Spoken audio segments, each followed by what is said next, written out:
से लेकर 97 तक लिखेंगे, लेकिन जब इनकी संख्याओं को गिनेंगे तो इसको हम गिनेंगे 1 से लेकर 97 कितने हो जाएंगे, 100 हो जाएंगे, क्योंकि एक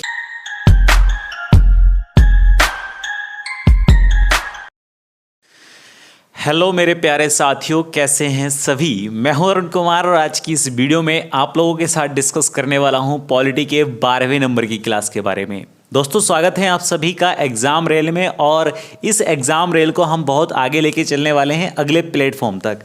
मतलब अभी तक हम 11 स्टेशंस तक कहानी को कवर कर चुके हैं, मतलब 11 क्लासेस ऐसी हैं जिनमें हम पॉलिटी को डिस्कस कर चुके हैं एक अलग ही लेवल पर। बाकी ये 12वें नंबर की क्लास है और इस 12वें नंबर की क्लास के अंदर भी हम पॉलिटी को ही डिस्कस करने वाले हैं, राजनीति विज्ञान को ही डिस्कस करने वाले हैं। दोस्तों, मैं आपको बता देता हूं कि जितनी भी क्लासें अभी तक हुई हैं उन क्लासों के अंदर जितना भी कंटेंट हमने कवर किया है वो सभी एग्ज़ाम ओरिएंटेड है, तो हो सके तो उन क्लासेस को ज़रूर देखें और इसी चैनल पर वो क्लासेस आपको मिल जाएंगी। बाकी इस कंप्लीट कोर्स के अंदर हम और भी आगे चीज़ें बहुत अच्छे लेवल पर कवर करने वाले हैं, तो उन चीज़ों को भी आप बरकरार देख सकते हैं हमारे साथ, यानी कि अरुण सर के साथ, और वो सारी चीज़ें आपको एग्ज़ाम में बहुत ज़्यादा हेल्प करने वाली हैं। तो कोशिश ये करें कि चैनल को सब्सक्राइब करने के बाद बेल आइकन को ज़रूर दबा लें, ताकि आपको नेक्स्ट वीडियो जैसे ही मिले या जैसे भी चैनल पर आए आपको मिल जाए तुरंत। ठीक है, चलिए। हालांकि मैं ये सारी बातें करता नहीं हूँ, इनको मैं बाद में ही बताता हूँ, पर आज शुरू में इसलिए बता दिया कि आप लोग पहले से ही करके अगर बैठ जाएँ, क्योंकि आप देख ही रहे हैं 11 क्लासें हम इनसे पहले ला चुके हैं, 12वें नंबर की क्लास है, तो कहीं ना कहीं आपको थोड़ा सा मार्गदर्शन यहाँ से मिल जाएगा। ठीक है, कि वो सारी चीज़ें आपको कैसे मिलेंगी ये बताना थोड़ा सा परम कर्तव्य मेरा यहाँ से बन गया था। चलिए दोस्त, आज की इस क्लास के अंदर जो हम डिस्कशन करने वाले हैं वो हैं शेड्यूल्स, यानी कि अनुसूचियाँ। और दोस्तों ध्यान रखेंगे कि पिछली क्लास के अंदर जो 11वें नंबर की क्लास है उसमें भी हमने अनुसूचियों के बारे में समझने की कोशिश की थी, जानने का प्रयास किया था। और सभी लोग जानते हैं कि हमारे मूल संविधान में, यानी कि जब संविधान का निर्माण हुआ था, संविधान बनाया गया था, तो उस समय केवल और केवल 8 अनुसूचियां हुआ करती थी मूल संविधान में।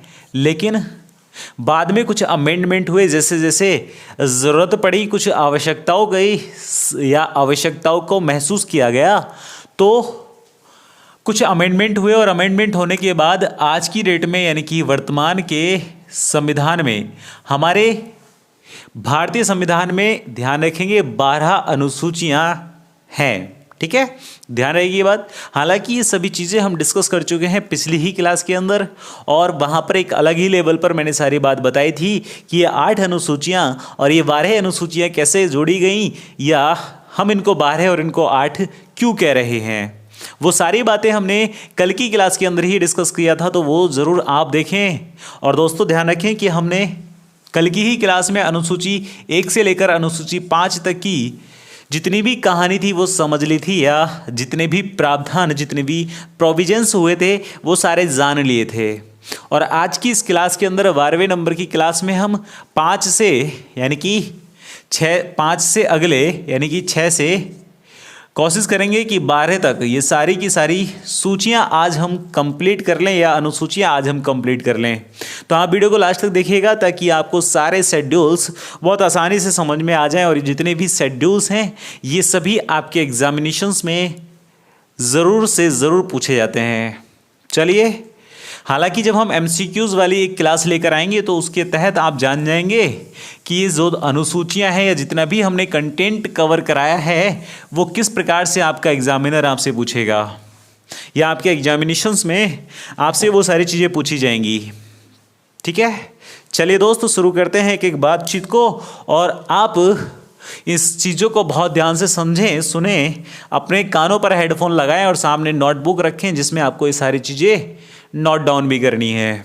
ठीक है, चलिए हम सबसे ही पहले अनुसूची की बात करेंगे, जिसको हम कहेंगे अनुसूची 6। और ये जो अनुसूची 6 है दैट इज शेड्यूल 6, या अनुसूची नंबर 6 ही नाम से इसको जाना जाएगा। और जब हमने अनुसूची नंबर 5 के बारे में आपको बताया था तो उसमें ये बात बताई गई थी कि कुछ ऐसे क्षेत्र जहां पर अनुसूचित जाति और अनुसूचित जनजातियां हैं, तो अनुसूचित जाति और अनुसूचित जनजातियों के लिए शासन या प्रशासन और नियंत्रण के लिए विशेष प्रावधान किए गए थे, जो हमने बात की थी आपसे अनुसूची नंबर 5 में। लेकिन दोस्तों ध्यान रखेंगे कि अनुसूची नंबर 6 भी वैसे ही है, बिल्कुल जुड़ी हुई है उसी की तरह, लेकिन बस डिफरेंस क्या है, अंतर क्या है, तो आप यहाँ ध्यान रखें कि यहाँ पर बात की गई है 4 राज्यों की, जिसको हम कहेंगे असम, मेघालय, त्रिपुरा, मिजोरम। असम, मेघालय, त्रिपुरा, मिजोरम राज्यों में, असम, मेघालय, त्रिपुरा, मिजोरम राज्यों में अनुसूचित जाति और अनुसूचित जाति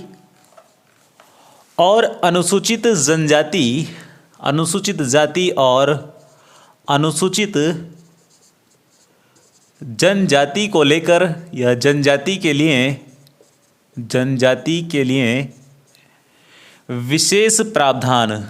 दोस्तों ध्यान रखेंगे, अनुसूचित जाति और जनजाति के लिए विशेष प्रावधान की व्यवस्था की गई है इन 4 राज्यों में, असम, मेघालय, त्रिपुरा और मिजोरम, जो किसमें की गई है, अनुसूची नंबर 6 में। इसको हम ये कह सकते हैं या विशेष उपबंध, इसको हम उपबंध भी कहेंगे, तो इसमें कोई डाउट वाली कोई बात है नहीं। ठीक है, यहाँ तक की कहानी समझ में आई। चलिए उसके आगे की बात को देखते हैं, जिसको हम कहेंगे दैट इज शेड्यूल 7, यानी कि अनुसूची नंबर 7। और दोस्तों ध्यान रखेंगे, अनुसूची नंबर 7 में क्या कहा गया है। आप सभी लोग जानते हैं कि हमारे देश भारत में कानून बनाने का जो अधिकार है वो केवल और केवल संसद के पास है, लेकिन कुछ विषय ऐसे हैं, कुछ सब्जेक्ट्स ऐसे हैं जिन पर कानून बनाने का अधिकार केंद्र को भी होता है और राज्य को भी होता है, और कुछ सब्जेक्ट्स, कुछ विषय ऐसे होते हैं जिन पर केवल और केवल केंद्र कानून बना सकता है, और कुछ सब्जेक्ट ऐसे होते हैं जिन पर केवल और केवल राज्य कानून बना सकता है। तो ये जो केंद्र, राज्य और केंद्र व राज्य दोनों के द्वारा जो कानून बनाए जाएंगे, वो सब्जेक्ट कौन कौन से होंगे या कितने होंगे, ये बात बताई गई है अनुसूची नंबर 7 में, दैट इज शेड्यूल नंबर 7 में। और दोस्तों ध्यान रखेंगे कि बस इसके लिए हम क्या कहेंगे, इसमें हम क्या कहेंगे, शक्तियों का बंटवारा। हम क्या कहेंगे, शक्तियों का बंटवारा। और ये जो शक्तियों का बंटवारा हुआ है, इसको विशेष रूप से आप ध्यान रखें। सबसे ही पहला कौन सा, केंद्र, मतलब कुछ शक्तियां केंद्र के अधीन की गई, कुछ शक्तियां राज्य के अधीन की गई, और कुछ शक्तियां ऐसी जिन पर केंद्र व राज्य दोनों ही कानून बनाएंगे वो अधीन की गई। इसको हम नाम देंगे अलग से समवर्ती, इसको हम नाम देंगे समवर्ती। और दोस्तों ध्यान रखेंगे कि जो केंद्र, राज्य और समवर्ती तीनों ही, ये तीनों के तहत जो विषय रखे गए हैं, इसलिए हम इसको सूची कहेंगे। मतलब वह विषय जो जिन पर केवल केंद्र कानून बनाएगा उसको हम रखेंगे केंद्र सूची में, यानी कि सेंट्रल की लिस्ट में, और जिस पर केवल राज्य कानून बनाएगा उसको हम रखेंगे राज्य की सूची में, और जिस पर समवर्ती यानी कि केंद्र व राज्य दोनों ही कानून बना सकते हैं उसको हम समवर्ती सूची के तहत या समवर्ती सूची के अधीन रखेंगे। अब आपसे क्वेश्चन पूछा जाएगा कि बताइए केंद्र के पास कितने ऐसे सब्जेक्ट हैं, कितने विषय हैं जिन पर केवल केंद्र कानून बना सकता है। तो विशेष रूप से आप ध्यान रखें कि केंद्र के पास केवल और केवल 97 विषय हैं, 97 सब्जेक्ट्स हैं जिन पर केंद्र कानून बना सकता है। लेकिन आप ध्यान रखें इस बात की, ये गिनती में या यूं कहें कि लिखने के टाइम पर तो ये 97 है, मतलब अगर हम इनको नंबरिंग करेंगे, इनको इस संख्याओं को गिनेंगे तो ये केवल और केवल 97 हैं। लेकिन अगर हम इन विषयों को गिनेंगे तो ये 97 ना होकर ये 100 विषय हैं, 100 विषय हैं।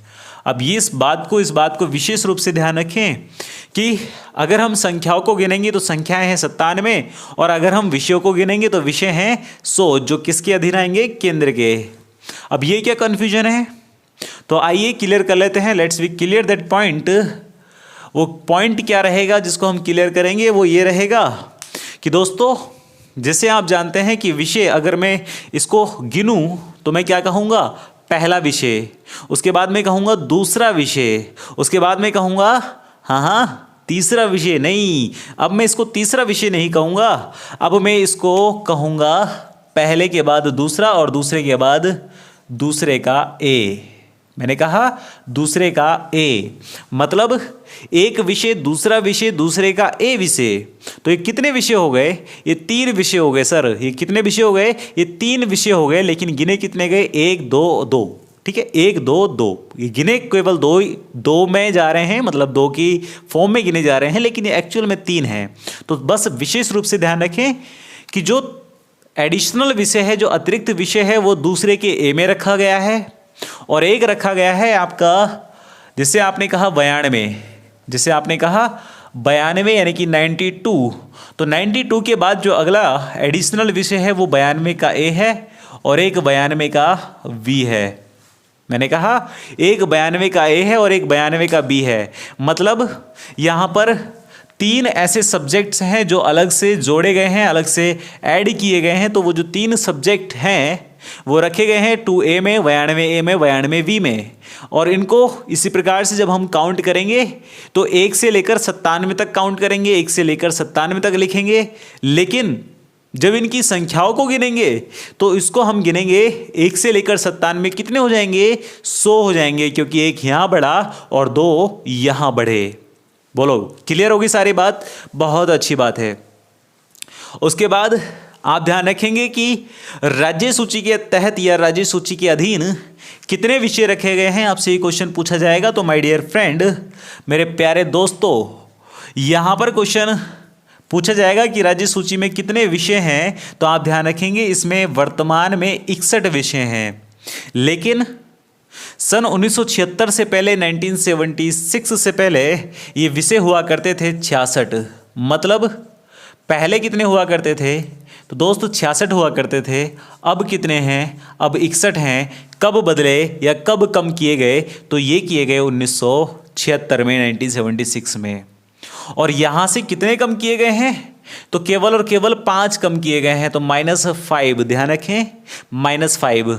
अभी जो -5 हैं ये कहाँ भेजे गए, तो ये वहाँ भेजे गए जिन पर केंद्र व राज्य दोनों विषय बनाएंगे या दोनों ही कानून बनाएंगे। तो जब दोनों ही कानून बना सकेंगे तो मतलब इनको समवर्ती सूची में ऐड किया गया। तो ध्यान रखें कि समवर्ती सूची में अब विषय हैं 92 और पहले थे 47, और यहाँ पर +5 हो गए। तो 92 से बन गए कितने, सॉरी 47 से कितने बन गए, 92 नहीं सॉरी 52, 52 इसको हम बोलेंगे, है ना। मतलब हो जाता है कभी हिंदी इंग्लिश, है ना, कन्फ्यूजन है, कोई बात नहीं। तो इसको आप 52 कहेंगे, इसको 47 कहेंगे। तो पहले 47 विषय थे, लेकिन अब ये 52 विषय हैं, 52 सब्जेक्ट्स हैं। और ध्यान रखें कि जो 5 विषय राज्य सूची से निकालकर भेजे गए समवर्ती सूची में, वो 5 विषय कौन कौन से रहेंगे, तो ध्यान रखेंगे। पहली बात तो आप ये ध्यान रखें ये कब हटाए गए या कब बदले गए। तो 1976 में आप सभी लोग जानते हैं 1976 में हुआ था 42वां संविधान संशोधन, यानी कि 42 या 42nd संविधान कॉन्स्टिट्यूशनल अमेंडमेंट या 42nd कॉन्स्टिट्यूशनल अमेंडमेंट या फिर 42वां संविधान संशोधन। और इस 42वें संविधान संशोधन के तहत ध्यान रखें 42वें संविधान संशोधन के तहत 5 विषय निकाल कर भेज दिए गए समवर्ती सूची में। और आपसे क्वेश्चन पूछा जा सकता है कि वह 5 विषय, वो 5 सब्जेक्ट्स कौन कौन से हैं। तो विशेष रूप से ध्यान रखें कि वो पहला ही सब्जेक्ट आपको ध्यान रखना है, एक है वन, दूसरा है वन्य जीव संरक्षण, वन्य जीव संरक्षण। उसके बाद आप ध्यान रखें अगला है आपका शिक्षा। उसके बाद अगला है आपका मापतोल, मापतोल या बांट, मापतोल या बांट। बांट समझते हैं ना, मतलब जिनसे किसी भी चीज़ को तोला जाता है, माप तोल या बांट, ठीक है, ध्यान रखें। उसके बाद एक सब्जेक्ट इसमें आपका और रहेगा जिसको हम कहेंगे जनसंख्या नियंत्रण या परिवार नियोजन, जिसको हम कहेंगे परिवार नियोजन। परिवार नियोजन से आप समझ सकते हैं फैमिली प्लानिंग, इसको हम या में लिखेंगे परिवार नियोजन या जनसंख्या नियंत्रण, जनसंख्या नियंत्रण। तो दोस्तों ध्यान रखेंगे विशेष रूप से ये सारी बातें आपको ध्यान रखनी है कि कौन कौन से सब्जेक्ट ऐसे हैं, कौन कौन से विषय ऐसे हैं जो राज्य सूची से निकालकर समवर्ती सूची में शामिल किए गए। ठीक है, चलिए, तो यह है आपका अनुसूची नंबर 7 और अनुसूची नंबर 6। तो फटाफट से आप ले सकते हैं कि स्क्रीनशॉट, उसके बाद आगे की कहानी को हम समझने का प्रयास करेंगे। तो आप स्क्रीनशॉट निकाल लें और निकालने के बाद इनको भी कॉपी में नोट डाउन कर लें।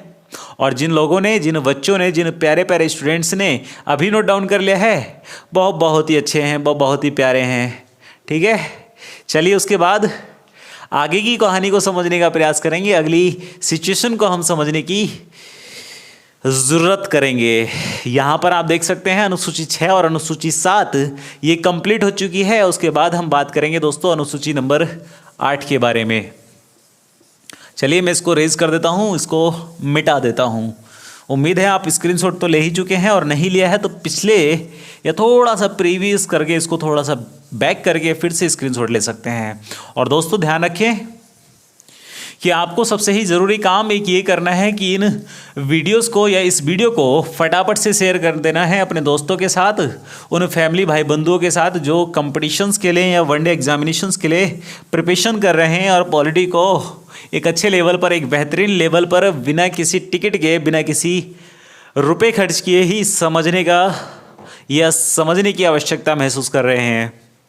चलिए हम बात करेंगे अनुसूची नंबर 8 के बारे में, दैट इज शेड्यूल 8। और जब हम अनुसूची नंबर 8 के बारे में कहेंगे तो मोस्टली स्टूडेंट्स बात को जानते हैं कि इसके अंदर कहा गया है कि भारत की कुछ संवैधानिक भाषाएं होंगी। और दोस्तों ध्यान रखें कि कितनी संवैधानिक भाषाएं होंगी, तो केवल और केवल आप ध्यान रखें कि 14 संवैधानिक भाषा या कॉन्स्टिट्यूशनल लैंग्वेज की बात इसमें की गई है, 14 संवैधानिक भाषाएं। लेकिन आपको ध्यान रखना है कि ये 14 संवैधानिक भाषाएं केवल और केवल उस समय है जिस समय हमारा मूल संविधान था, लेकिन इसके ही अंदर कुछ अमेंडमेंट हुए, कुछ संशोधन हुए, और संशोधन होने के बाद ये जो 14 भाषाएं आपकी थी, ये 14 भाषाएं बढ़ाकर कर दी गई कितनी, 22 भाषाएं। मतलब आज की डेट में, आज के भारतीय संविधान में अनुसूची नंबर 8 के तहत 22 भाषाएं ऐसी हैं जिनको संवैधानिक दर्जा प्राप्त है या संवैधानिक भाषाएं हैं। और उस समय, जिस समय संविधान बना था, उस समय केवल और केवल 14 भाषाएं हुआ करती थीं। और दोस्तों ध्यान रखेंगे ये जो 22 भाषाएं हैं ये कब कब जोड़ी गई, उन सभी की डिस्कशन, उन सभी की हम चर्चा करेंगे। लेकिन उससे पहले हम जानने का प्रयास करेंगे कि वो 14 भाषाएं कौन सी हैं। तो सबसे ही पहले आप चाहें तो मेरे साथ लिखना शुरू कर दें या समझें केवल। सबसे पहले ही भाषा आपको ध्यान रखनी है असमी भाषा, दूसरी भाषा है बंगाली या बंगाली भाषा। उसके बाद मैं यहाँ पर 1 2 3 लिख देता हूँ, ठीक है, 1 2 3 1 2 3 बंगाली। उसके बाद ध्यान रखेंगे गुजराती, चौथे नंबर पे आप ध्यान रखेंगे, हालांकि कोई सीरीज में नहीं है, कोई नंबरिंग में नहीं है, बस आप नंबर इसलिए ध्यान रखें कि हमें 14 भाषाएं हैं जो कंप्लीट करनी है। गुजराती के बाद असमी, बंगाली, गुजराती, कन्नड़,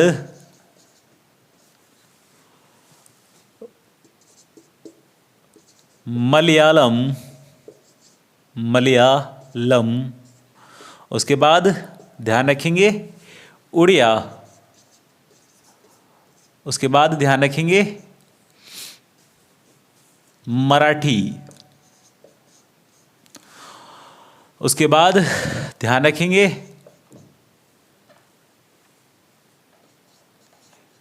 हिंदी, उसके बाद ध्यान रखेंगे तमिल, उसके बाद ध्यान रखेंगे तेलुगु, उसके बाद ध्यान रखेंगे संस्कृत,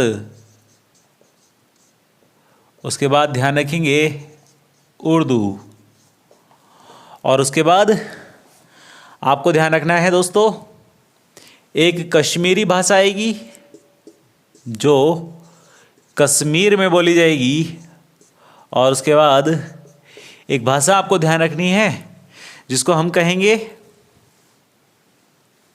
पंजाबी, जो पंजाब में बोली जाती है। ठीक है, तो ये 14 भाषाएं हैं जो कि आपको ध्यान रखनी है विशेष रूप से। कौन कौन सी, एक बार फिर से रिपीट कर लेते हैं। असमी, बंगाली, गुजराती, कन्नड़, मलयालम, उड़िया, मराठी, हिंदी, तमिल, तेलुगु, संस्कृत, उर्दू, कश्मीरी और पंजाबी। तो ये 14 वे भाषाएं हैं। जब हमारा मूल संविधान या संविधान की रचना हुई थी, निर्माण हुआ था, तो उस समय इन संविधान के अंदर इन भाषाओं को जोड़ा गया था। लेकिन दोस्तों एक बात ध्यान रखें कि कोई भी भाषा संवैधानिक भाषा कब होगी, उसके लिए 2 कंडीशन हैं। और वो 2 कंडीशन कौन कौन सी हैं? पहली ही कंडीशन यह है कि उस भाषा का कुछ ना कुछ इतिहास रहा हो। दूसरी कंडीशन यह है कि उस भाषा का व्याकरण रूप तैयार किया जा सके, ग्रामेटिकल रूप तैयार किया जा सके। तो अगर कोई भी भाषा ऐसी है जिसको हम व्याकरण में भी परिवर्तित कर सकते हैं और उसका कुछ इतिहास भी रहा हो, तो उस भाषाओं को बना दिया जाएगा संवैधानिक भाषा। और दोस्तों ध्यान रखेंगे, इन्हीं 2 आधार पर 14 भाषाओं के बाद हमारे ही भारतीय संविधान में सबसे पहला, या यूं कहें एक अमेंडमेंट हुआ, एक संशोधन हुआ जिसको हम कहेंगे 21वां संशोधन। और इस 21वें संविधान संशोधन के तहत ये हुआ कब था? तो विशेष रूप से आप ध्यान रखें, 21वां संविधान संशोधन हुआ था 1967 में, 1967 में। और इस संविधान संशोधन के तहत हमारे ही देश के संविधान में 15वें नंबर की भाषा जोड़ी गई जिसको हम कहेंगे सिंधी भाषा। मतलब सिंधी भाषा जोड़ी गई कब? 1967 में, 1967 में 21वें संविधान संशोधन के तहत। तो इसी प्रकार से 14 भाषाएं थी, लेकिन अब ये कितनी बन गई? 15 भाषाएं बन गई। उसके बाद ध्यान रखेंगे कि हमारे ही भारतीय संविधान में एक अगला संविधान संशोधन होगा जिसको हम कहेंगे 71वां संविधान संशोधन या 71 या 71 कॉन्स्टिट्यूशनल अमेंडमेंट, जो किया जाएगा 1992 में, 1992 में 71वां संविधान संशोधन। और इस 71वें संविधान संशोधन के तहत जो 1992 में होगा, 3 भाषाओं को संवैधानिक भाषा का दर्जा दिया जाएगा। और वो 3 भाषाएं विशेष रूप से ध्यान रखें, वो रहेंगी कौन कौन सी? मणिपुरी, कोंकणी और नेपाली। मणिपुरी, कोंकणी और नेपाली। मणिपुरी, कोंकणी और नेपाली। अब कौन सी भाषा कहाँ बोली जाती है, इस बात को भी अभी थोड़ी देर में डिस्कस कर लेते हैं फटाफट से। उसके बाद दोस्तों ध्यान रखेंगे, अगला ही भारतीय संविधान के अंदर एक संशोधन होगा जिस संशोधन के तहत मतलब अभी कितनी हो गई? 16 भाषाएं हो गई, 17 हो गई और ये 18 हो गई। मतलब 18 भाषाएं हो चुकी हैं और 22 भाषाएं आज की डेट में हैं। तो अभी 4 भाषाएं और हैं जो कि जोड़ी जाएंगी कॉन्स्टिट्यूशनल अमेंडमेंट के माध्यम से, भारतीय संविधान संशोधन के माध्यम से, जो होगा आपका 92वां संविधान संशोधन, यानी कि 92 नंबर का संविधान संशोधन, कॉन्स्टिट्यूशनल अमेंडमेंट। और दोस्तों ध्यान रखेंगे कि जो 92वें नंबर का संविधान संशोधन होगा ये कब होगा? तो विशेष रूप से ध्यान रखें, ये होगा 2003 में। और जब 2003 में 92वें नंबर का संविधान संशोधन होगा तो इसके तहत 4 भाषाओं को संवैधानिक भाषा का दर्जा दिया जाएगा। और वो भाषा कौन कौन सी रहेंगी? तो दोस्तों ध्यान रखेंगे, वो भाषा रहेगी मैथिली, डोंगरी, बोडो और संथाली। मैथिली, डोंगरी, बोडो और संथाली। और ये जो भाषाएं होंगी ये कहाँ, मतलब कौन से नंबर की रहेगी? ये 19, 20, 21, 22। कोई सीरीज में आपको ध्यान नहीं रखना है। आप मैथिली से पहले बोडो भी ध्यान रख सकते हैं, डोंगरी भी ध्यान रख सकते हैं। मतलब सीरीज में कुछ भी नहीं है, एक ही साथ जोड़ी गई हैं चारों भाषाएं। ये 3 भाषाएं, ये एक भाषा, और टोटल मिलाकर हो जाती हैं यहाँ पर आपकी 22 भाषाएं भारतीय संविधान के अंदर। मतलब 22 भाषाएं ऐसी हैं जो संवैधानिक दर्जा जिनको प्राप्त है हमारे ही भारतीय संविधान के अंदर। और मैंने आपको बताया कि किसी भी भाषा को संवैधानिक दर्जा कब दिया जाएगा, जब वह भाषा या तो कुछ इतिहास रखती हो और या उसका कुछ व्याकरण रूप हो। और दोस्तों ध्यान रखेंगे कि इसी प्रकार से जब ये 22 भाषाएं हमारे भारतीय संविधान में हो जाएंगी तो उसके बाद आपको ध्यान रखना है इन्हीं 22 भाषाओं के आधार पर हमारे ही भारत में राज्य भी रिप्रेजेंट किए जाते हैं। सभी लोग जानते हैं इस बारे में। हालांकि राज्यों का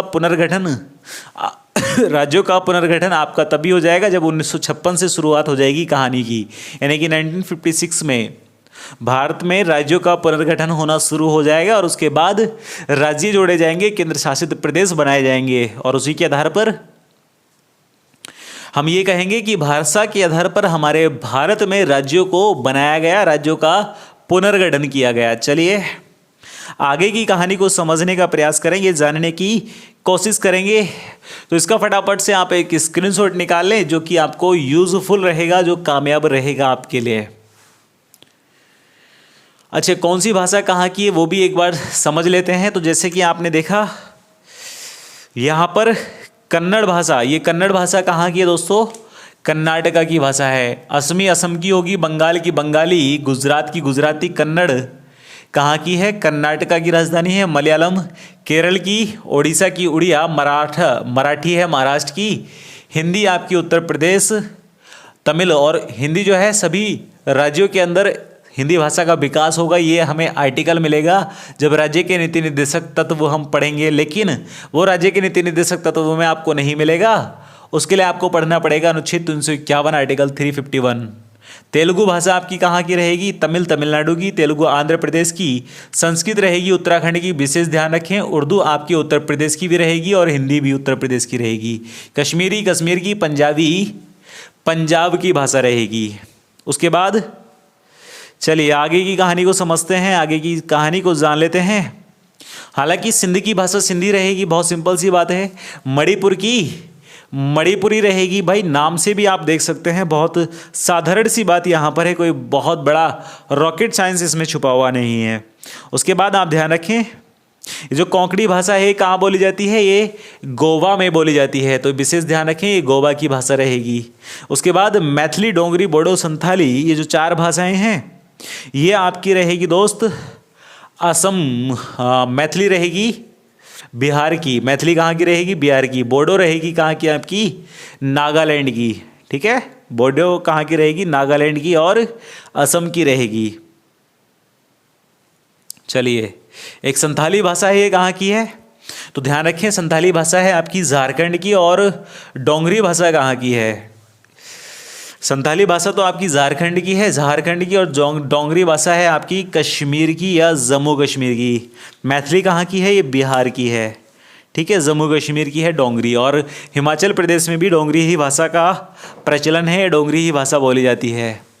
चलिए बाकी हम अगले संविधान के या अगले अनुसूची को जानने का प्रयास करेंगे। इसको आप स्क्रीनशॉट ले ही चुके हैं, बहुत बढ़िया। चलिए अगला जो अनुसूची है, अगली जो शेड्यूल है वो जोड़ी गई आपकी कब? तो ध्यान रखिए, अनुसूची नंबर 9 के बारे में जब बात करेंगे, शेड्यूल 9 के बारे में जानने का प्रयास करेंगे, तो उससे पहले आप विशेष रूप से इस बात को ध्यान रखें कि जो अनुसूची नंबर 9 होगी या शेड्यूल नंबर 9 होगा, ये हमारे भारतीय संविधान संशोधन के तहत जोड़ा गया था। मतलब 8 वह अनुसूचियाँ थी जो मूल संविधान में थी, लेकिन अब जो हम अनुसूची या शेड्यूल्स पढ़ेंगे वो हमारे भारतीय संविधान में नहीं थे, इनको बाद में ऐड किया गया है। तो बाद में कब ऐड किया गया?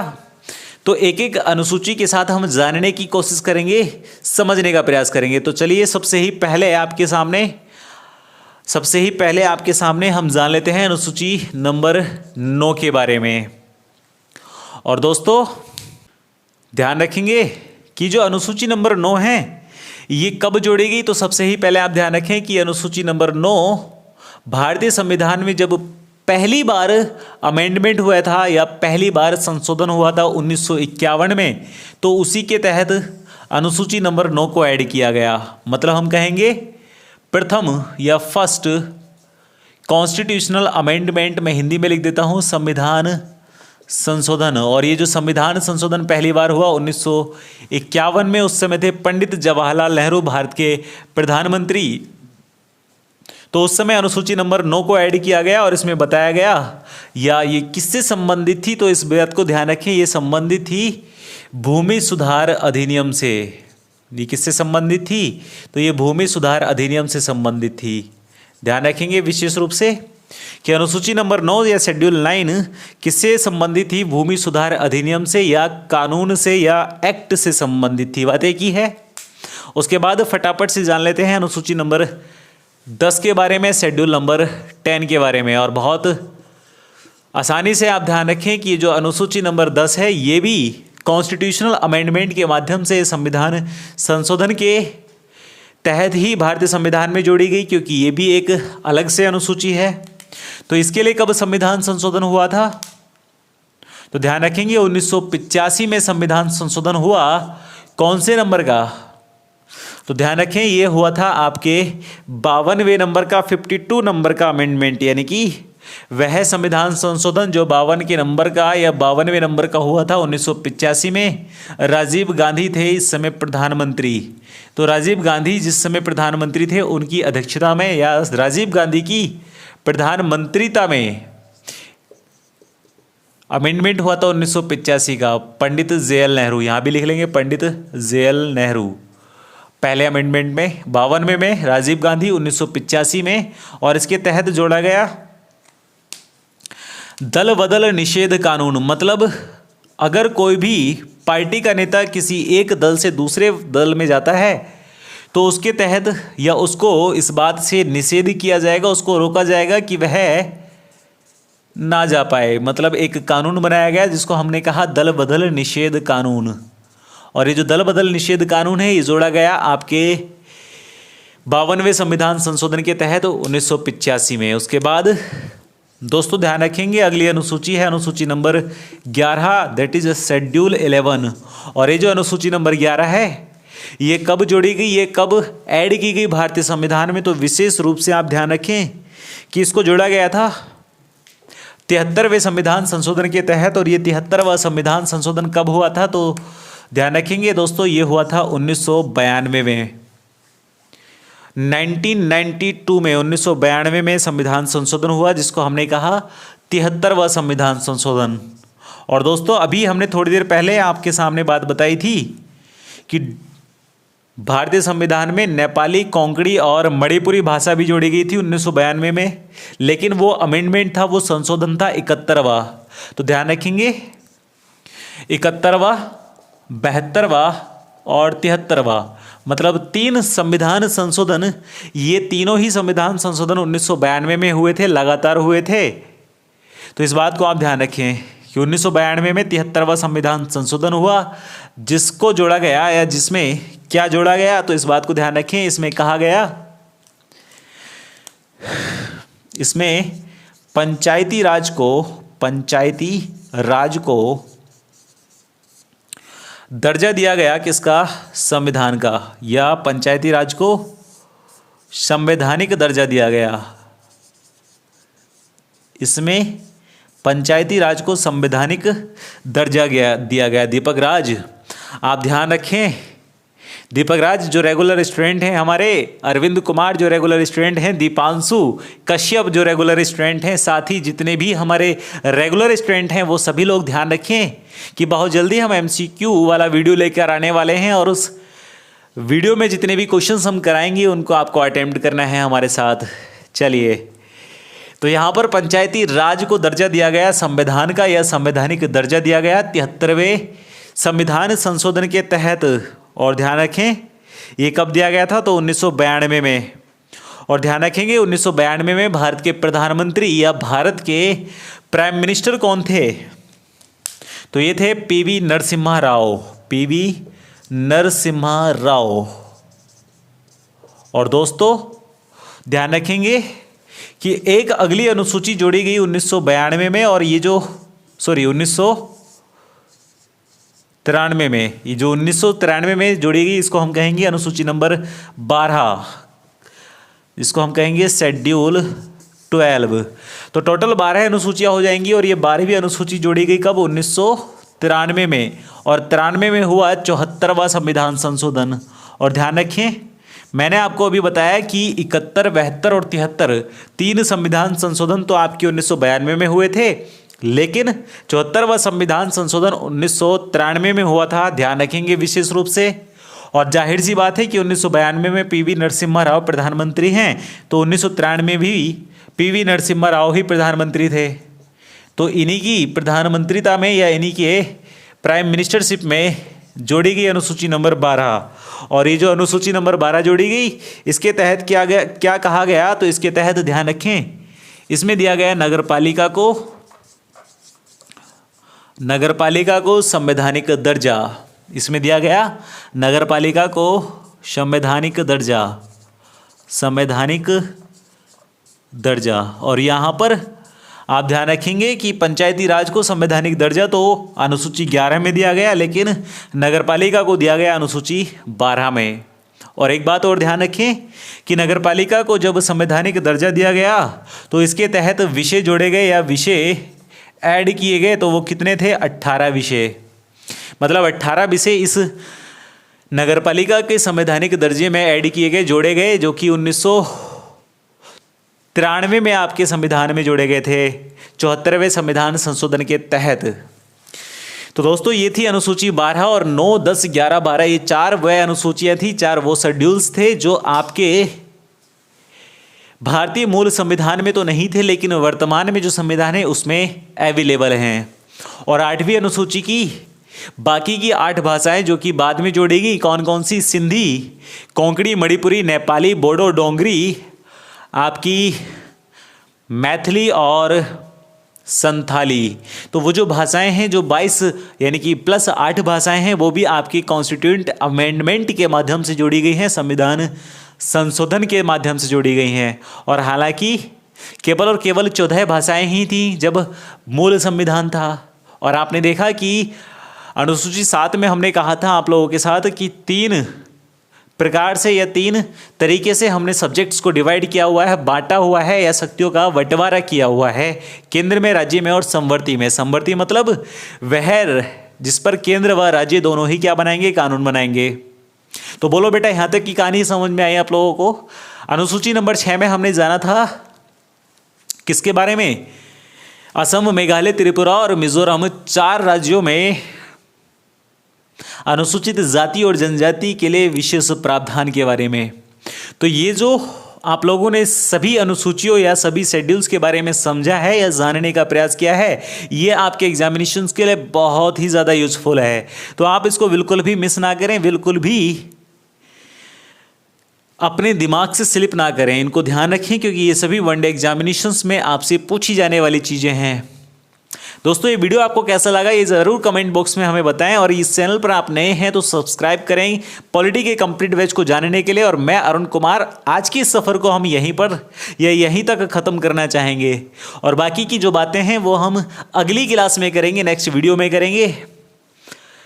चलिए, तो फटाफट से आपको करना क्या है, इस वीडियो को शेयर करना है दोस्तों के साथ, देन सब्सक्राइब करना है चैनल को। उससे पहले भी कर लो, कोई दिक्कत नहीं है, बेल आइकन को दबा दो। और जिन लोगों ने अभी तक इस चैनल पर विजिट नहीं किया है वो लोग विजिट करें, देखें सारी चीज़ों के बारे में और जानें उन पॉलिटी की सभी क्लासेस के बारे में जो आपके लिए बहुत यूज़फुल हैं। बाकी take care, all the best, जय हिंद, जय भारत। मैं अरुण कुमार और आप देख रहे थे एग्जाम रेल, और बने रहिए हमारे साथ, इस सफ़र को यहीं तक समाप्त करना चाहेंगे। Take care, all the